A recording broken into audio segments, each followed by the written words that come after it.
What if I told you that the parts of yourself you're most ashamed of, the thoughts you would never admit to having, and the impulses you spend your life suppressing are actually the key to becoming a complete and authentic human being?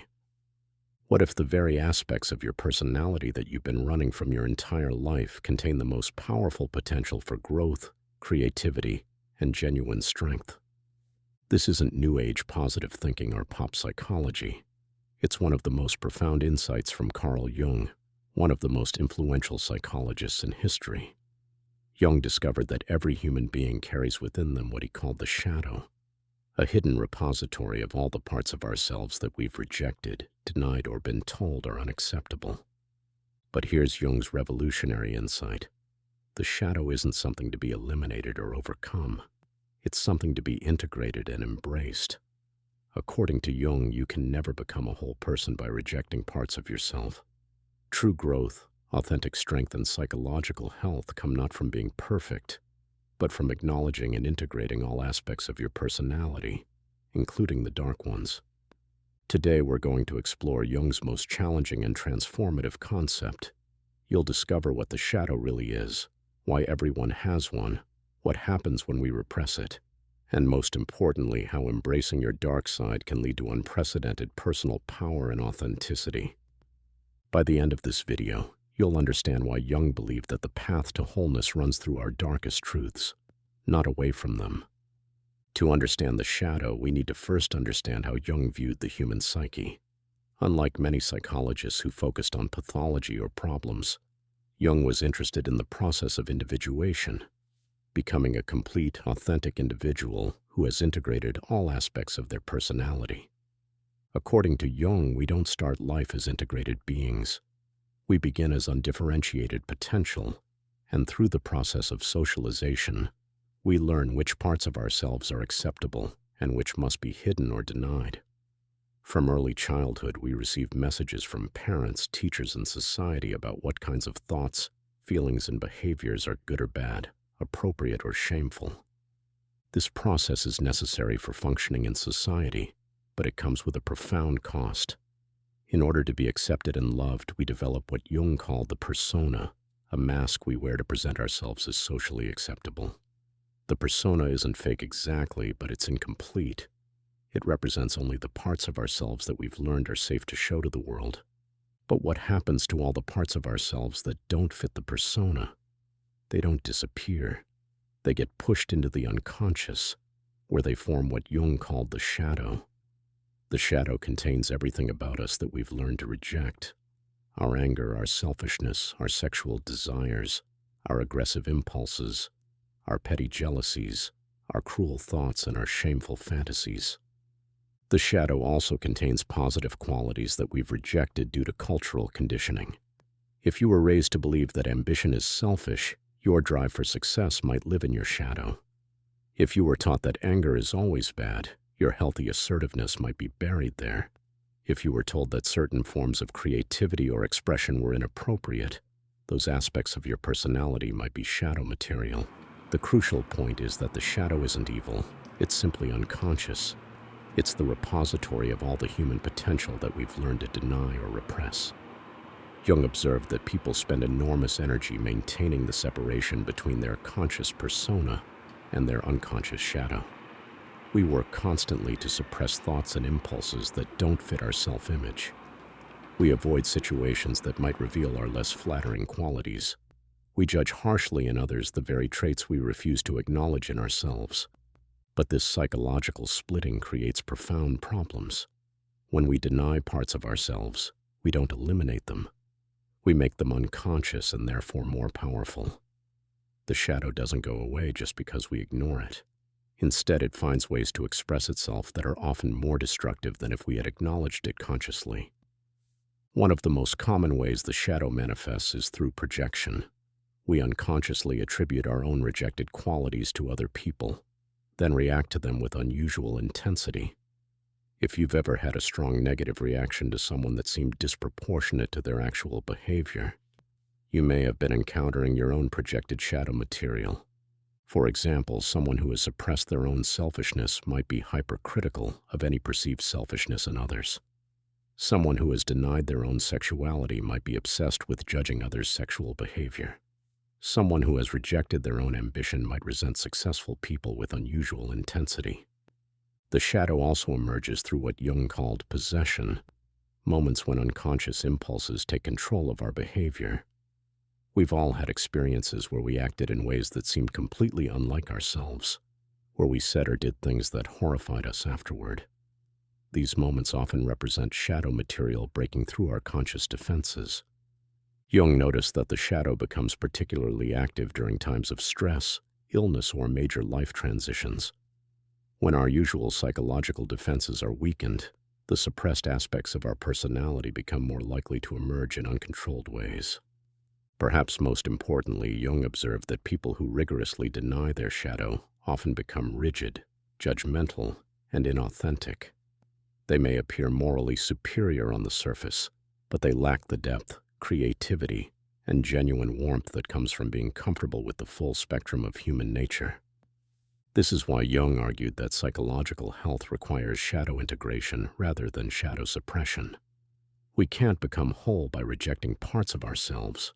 We can only become whole by consciously acknowledging, understanding, and integrating all aspects of our personality.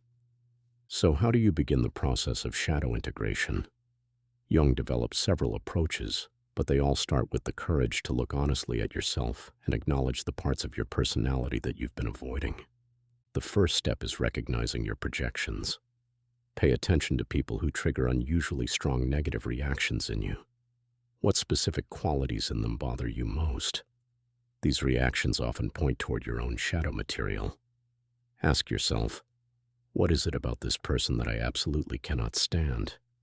Then ask the more difficult question, is there any way that I have this quality too? This isn't about self-blame or self-attack. It's about honest self-recognition. The goal isn't to feel ashamed of your shadow qualities, but to acknowledge them as part of your human nature. The second step is examining your moral superiority. Notice the areas where you feel most righteous or judgmental.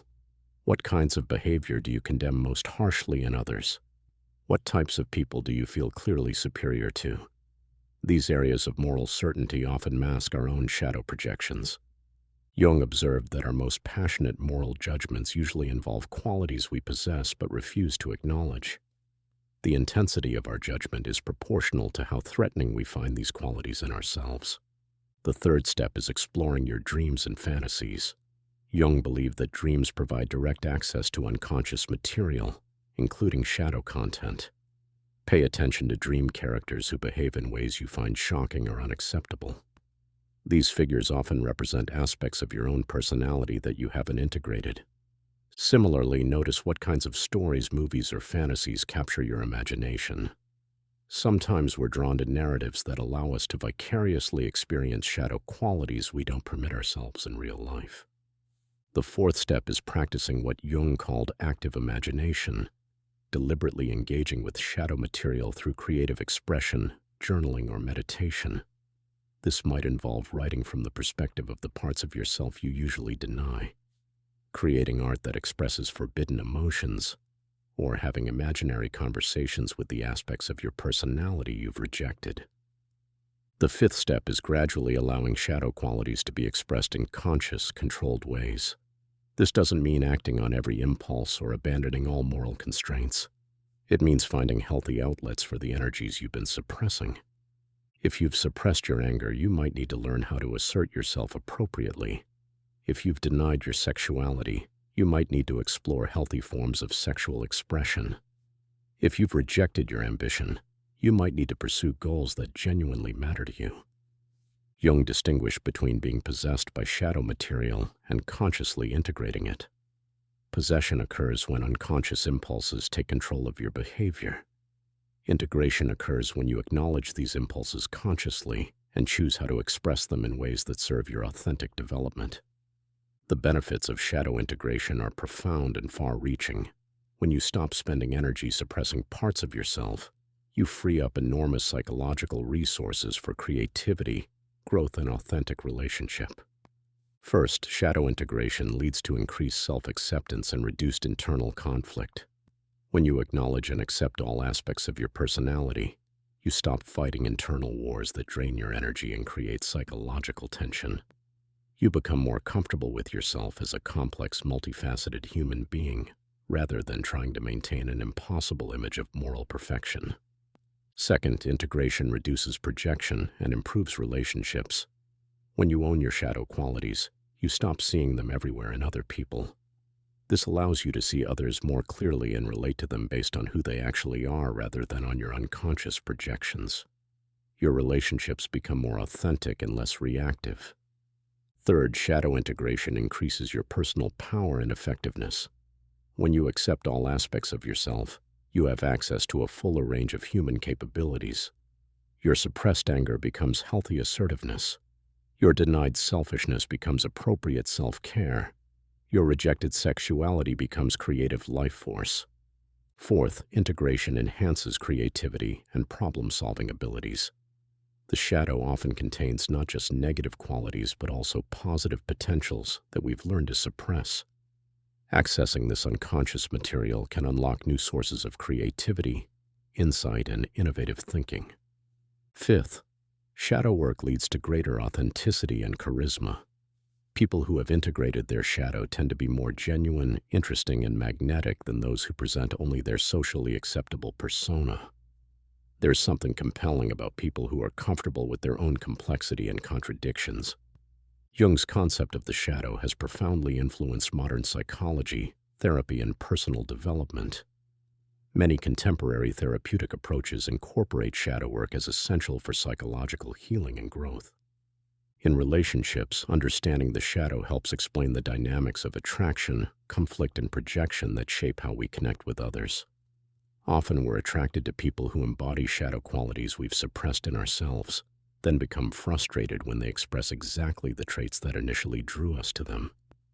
In leadership and professional development, shadow integration is increasingly recognized as crucial for authentic leadership. Leaders who haven't done shadow work often project their unconscious issues onto their organizations, creating toxic cultures and making decisions based on unconscious fears and desires rather than conscious wisdom. In creativity and artistic expression, many artists and writers have discovered that their most powerful work emerges when they're willing to explore and express shadow material. The willingness to confront and integrate dark aspects of human nature often distinguishes truly profound art from superficial entertainment. In spiritual development, Jung's insights challenge traditions that emphasize only light, love, and positivity. Jung argued that authentic spirituality must include acknowledgement of the full spectrum of human nature, including its darker aspects. He saw the integration of opposites as essential for genuine spiritual maturity. The shadow concept also helps explain social and cultural phenomena like scapegoating, moral panics, and the demonization of outgroups. Often societies project their collective shadow onto minority groups or foreign enemies, allowing the majority to maintain their self-image of righteousness while expressing their denied impulses through persecution of others. Now let's address some common misconceptions about shadow work. Embracing your shadow doesn't mean acting on every impulse or abandoning moral standards. It means acknowledging impulses consciously so you can choose how to respond to them, rather than being unconsciously controlled by them. Shadow integration isn't about becoming selfish, aggressive, or antisocial. It's about becoming more honest, authentic, and psychologically integrated. A person who has done shadow work is often more ethical than someone who maintains rigid moral facades because their ethics are based on conscious choice, rather than unconscious suppression. Shadow work also isn't about dwelling on negative aspects of yourself or becoming pessimistic about human nature. It's about developing a more complete and realistic understanding of yourself that includes both positive and negative potentials. Finally, shadow integration isn't a one-time event but an ongoing process. As you grow and change throughout your life, new shadow material may emerge that requires attention and integration. Jung's insights about the shadow offer a radically different approach to personal development than most self-help philosophies. Instead of trying to eliminate your flaws and become a better person, Jung suggests that you become a more complete person by integrating all aspects of your personality. This doesn't mean accepting destructive behavior or abandoning personal growth. It means recognizing that true strength comes from acknowledging and consciously working with all aspects of your nature, rather than trying to suppress or eliminate parts of yourself. The shadow contains not just your potential for darkness, but also your potential for power, creativity, and authentic expression. By bringing unconscious material into conscious awareness, you gain the ability to choose how to express these energies in ways that serve your authentic development and contribute positively to the world.